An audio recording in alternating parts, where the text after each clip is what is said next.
Sa isang maliit na baryo na malapit sa dagat, may isang batang babae na ang pangalan ay Mika. Masayahin siya, makulit, at halos araw-araw ay nakasunod sa isang lalaking 5 taon ang tanda sa kanya, si Adrian. Si Adrian ang paborito niyang kasama. Kapag naglalaro ang mga bata sa kalsada, palaging sinasabi ng mga kapitbahay, "Adrian, bantayan mo si Mika ha. Baka madapa na naman yan." Ngumingiti lang si Adrian habang ginugulo ang buhok ni Mika. "Syempre naman, ako ang official bodyguard niya." Para kay Adrian, parang nakababatang kapatid lang si Mika. Pero para kay Mika, iba ang nararamdaman niya. Habang tumatagal ang mga taon, napansin niyang tuwing nakikita niya si Adrian, mas mabilis ang tibok ng puso niya. Kapag may ibang babae itong kausap, hindi niya maintindihan kung bakit parang may konting kirot sa dibdib niya.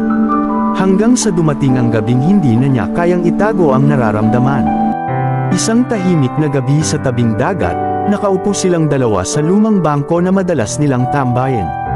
Tahimik ang paligid, tanging alon lang ang maririnig. "Adrian," mahina niyang tawag. "O bakit?" Sagot nito habang nakatingin sa dagat. Kinakabahan si Mika, nanginginig ang mga kamay niya. "May sasabihin sana ako." Napangiti si Adrian.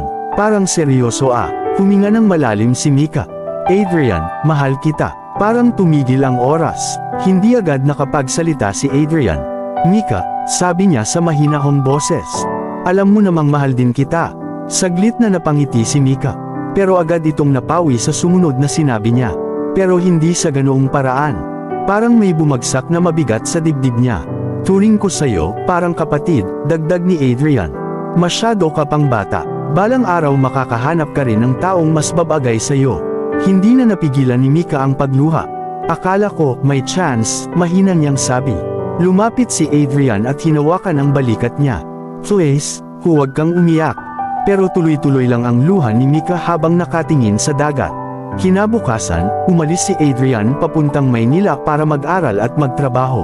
Bago siya umalis, hinanap niya si Mika para magpaalam. Pero hindi siya nagpakita. Mula sa bintana ng kwarto niya, tahimik lang niyang pinanood ang sasakyang papalayo. At doon natapos ang isang kabanata ng buhay niya. Lumipas ang 6 na taon. Malaki na ang ipinagbago ni Mika. Hindi na siya ang batang makulit na laging sumusunod kay Adrian. Isa na siyang magandang babae na nagtatrabaho sa isang maliit na kafe sa bayan. Natuto na siyang mag-move on. Isang hapon habang nag-aayos siya ng mga tasa sa kafe, may narinig siyang pamilyar na boses. "Mika," parang tumigil ang mundo niya. Paglingon niya, nanlaki ang mata niya. Si Adrian. Mas matured na ito, mas seryoso ang mukha, pero pareho pa rin ang ngiti na matagal niyang hindi nakita. "Adrian," gulat niyang sabi. "Ang tagal na," sagot nito. Nagkwentuhan sila sandali. Ikinwento ni Adrian na bumalik siya sa probinsya dahil tapos na ang trabaho niya sa lungsod. Naglakad sila papunta sa dati nilang tambayan sa tabi ng dagat. Ang parehong lugar kung saan umamin si Mika noon. Tahimik silang naupo sa lumang bangko. "Mika," sabi ni Adrian, "naalala mo ba yung gabi dito, years ago?" Ngumiti si Mika ng bahagya. "Hindi ko makakalimutan." Huminga ng malalim si Adrian. "Alam mo, nung umalis ako, doon ko lang na-realize kung gaano kita namimiss." Napatingin si Mika sa kanya. "At ngayon ko lang naintindihan na hindi ka na yung batang kilala ko noon." Sandali siyang tumigil. "Kung pwede pa, gusto kitang bigyan ng chance." Tahimik ang paligid. Ito ang mga salitang matagal nang gustong marinig ni Mika. Pero ngayon, iba na ang lahat. Mahina siyang ngumiti. "Adrian, maraming salamat. Pero may kailangan din akong sabihin." Napakunot ang noo ni Adrian. "Mahal kita noon," sabi ni Mika. "Sobra. Totoo yun." Huminto siya sandali. "Pero natuto na rin akong mag-move forward." Biglang may lalaking lumapit mula sa kafe. "Mika, tapos na yung order sa loob," tawag nito. Ngumiti si Mika at kumaway.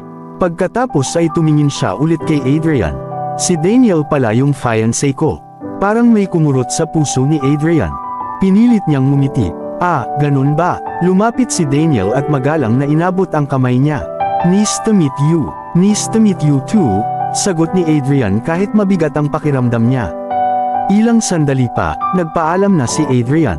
Habang naglalakad siya palayo sa tabing dagat, ramdam niya ang bigat sa dibdib niya. Ngayon lang niya naintindihan kung gaano kahalaga si Mika sa kanya. Pero mukhang huli na ang lahat. Habang nakatingin si Mika sa papalayong likod ni Adrian, napansin ni Daniel ang lungkot sa mukha niya. Mika, sabi ni Daniel, sigurado ka bang tama ang ginawa mo? Hindi agad sumagot si Mika. Tumingin siya sa dagat. May luha na dahan-daw ang pumatak mula sa mata niya. Bakit mo sinabi yun? Huminga ng malalim si Mika. Kasi kung mahal niya talaga ako. Saglit siyang tumigil. Hindi niya ako hahayaan na mawala ulit. At sa malayo, makikita si Adrian na biglang huminto sa paglalakad. Parang may na-realize siya. Unti-unti siyang lumilingon pabalik.